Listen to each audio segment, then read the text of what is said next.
resident financial guru from Envision Financial. It's Luke Smith. Good afternoon. How are you, mate? All right? Really well.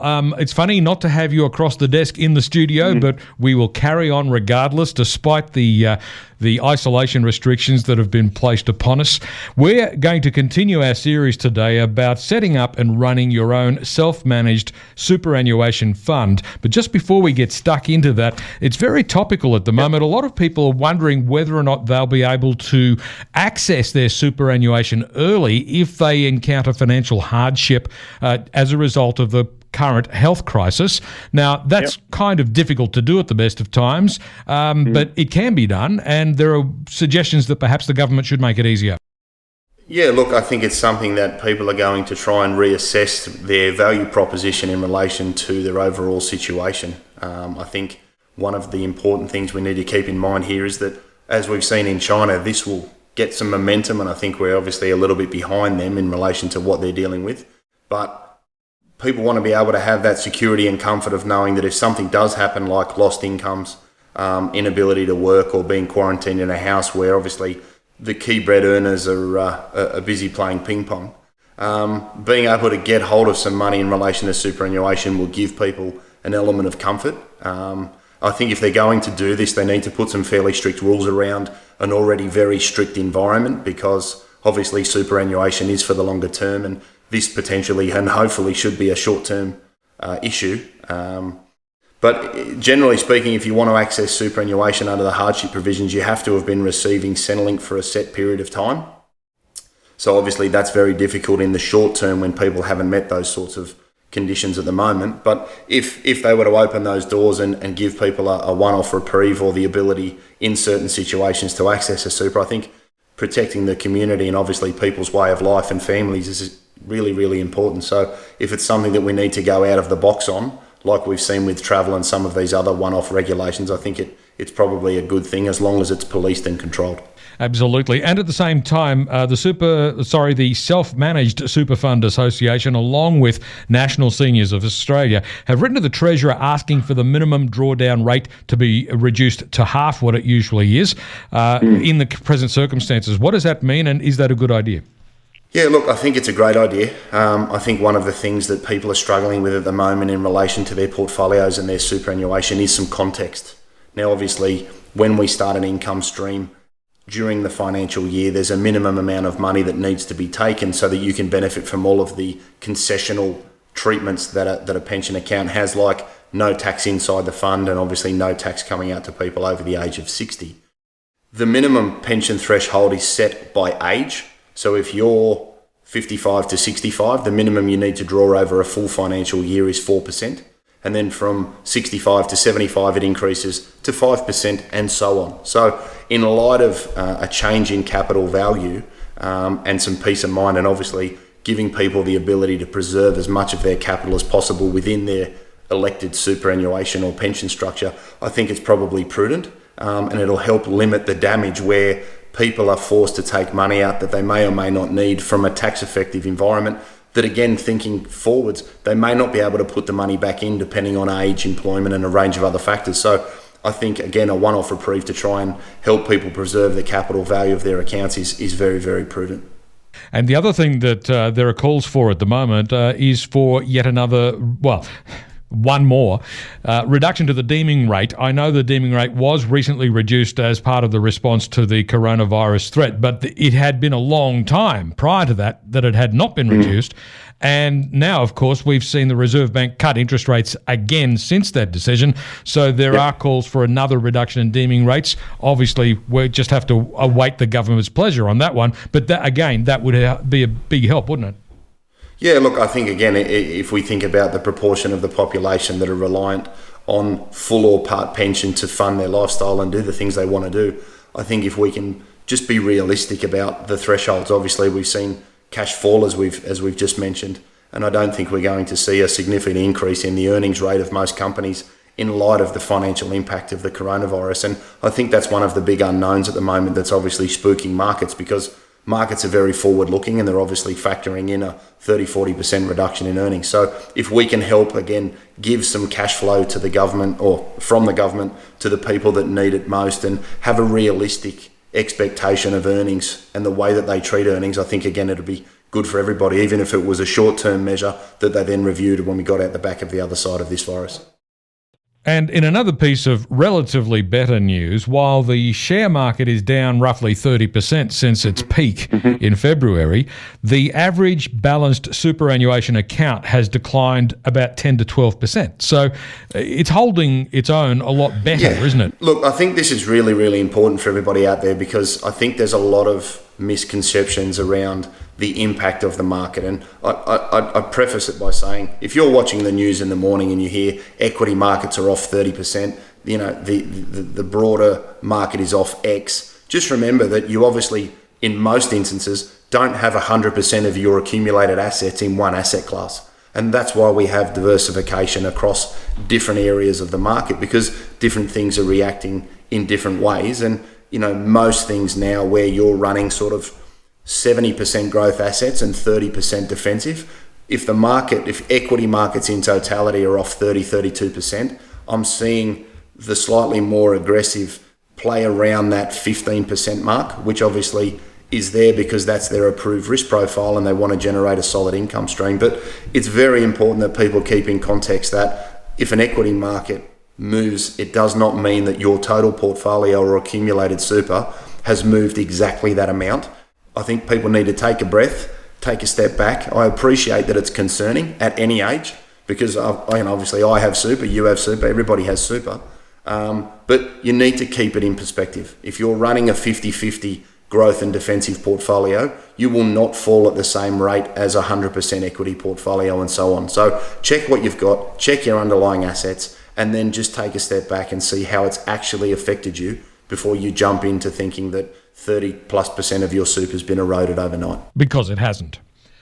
Correct, exactly right. I think people need to keep that in mind, because that's what I'm seeing at the moment. And when that's explained to people and you sort of look at the portfolio and put that in context, there's a huge sigh of relief and people go, oh, okay, no problems.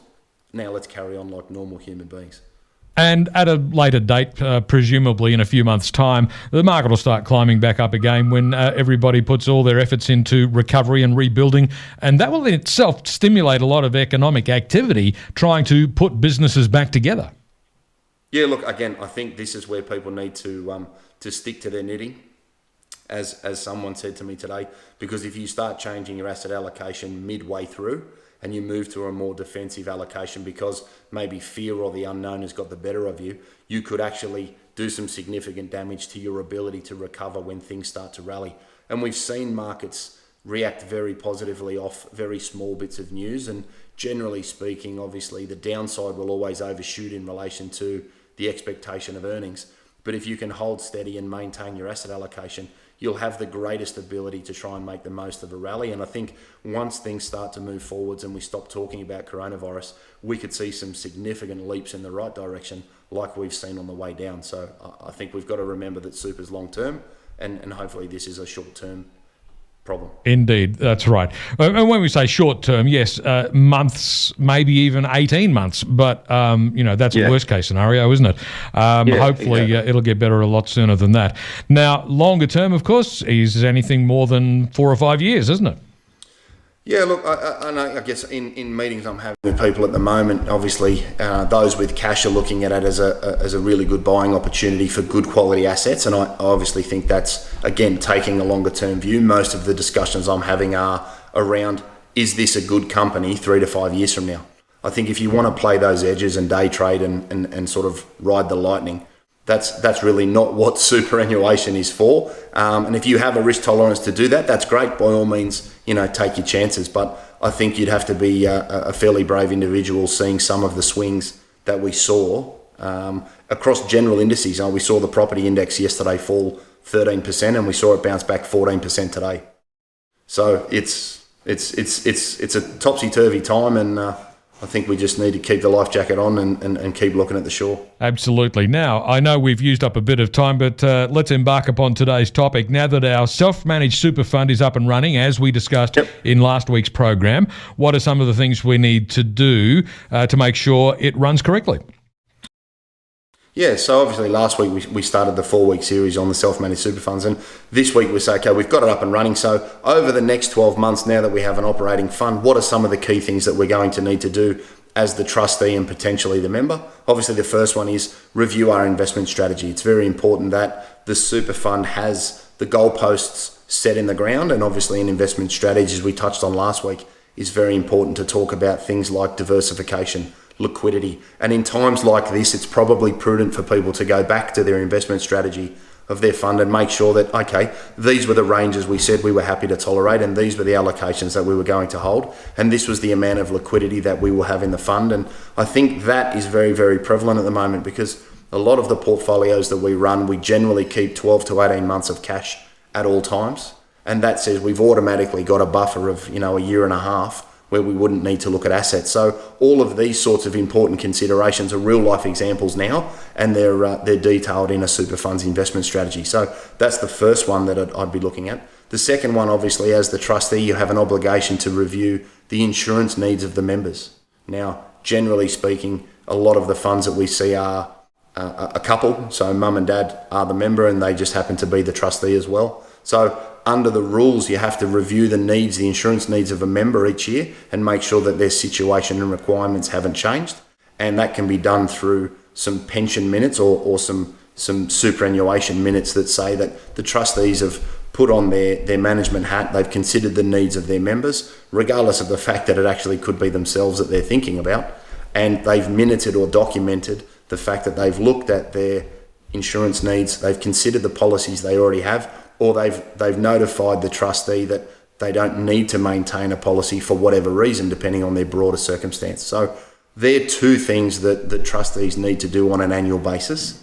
And then obviously the next one we're going to talk about will depend on your phase of retirement and what the fund is being used for, because the next thing that they need to do is obviously when an income stream is started or a pension is commenced, there's some very specific paperwork that needs to be completed and recorded with the fund's accountant and the auditor to ensure that the fund maintains a tax effective profile. And obviously when you start a pension, all of the income inside the fund and obviously what comes out to you over the age of 60 is tax free. And it's important that the trustee complete the necessary pension minutes that dictate some of the key things that they need to consider in relation to the income they're going to take.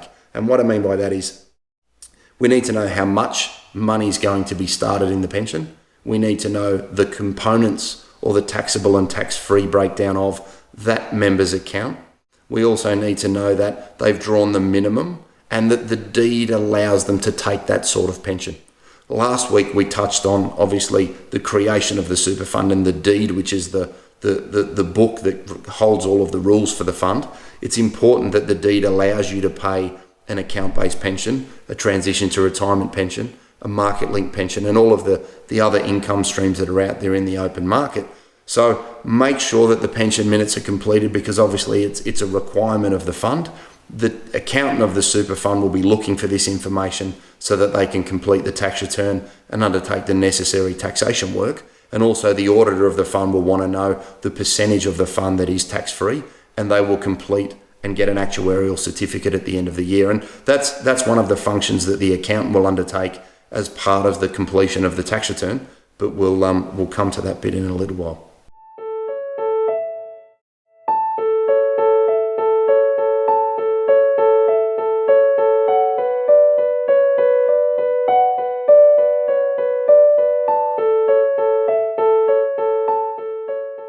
Luke, you mentioned the accountant for your self-managed super fund before the break.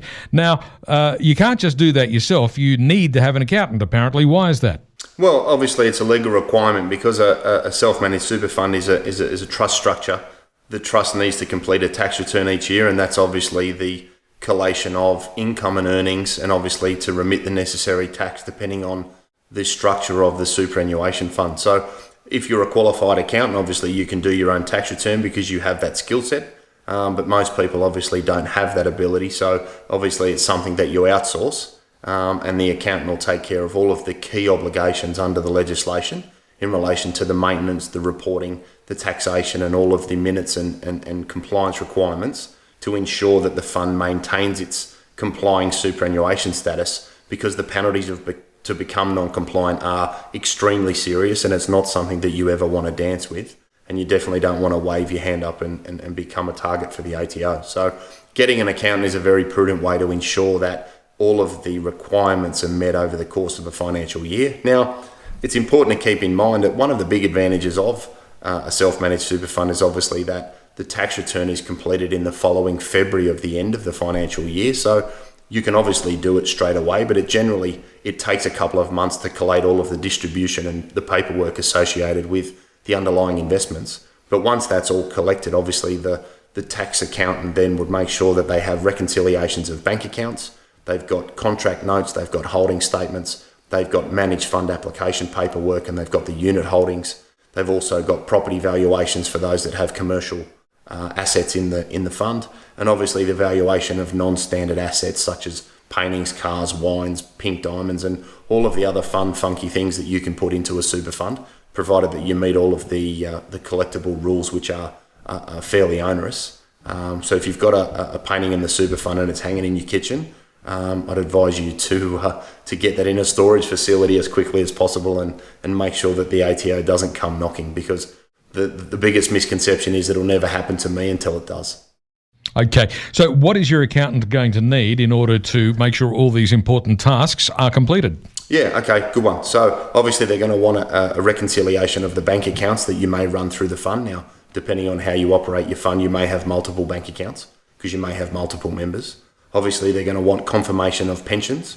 They're going to want to know as part of their reconciliation that the minimum pension drawings that we spoke about earlier have been met to ensure that the pension account can maintain its tax-free status.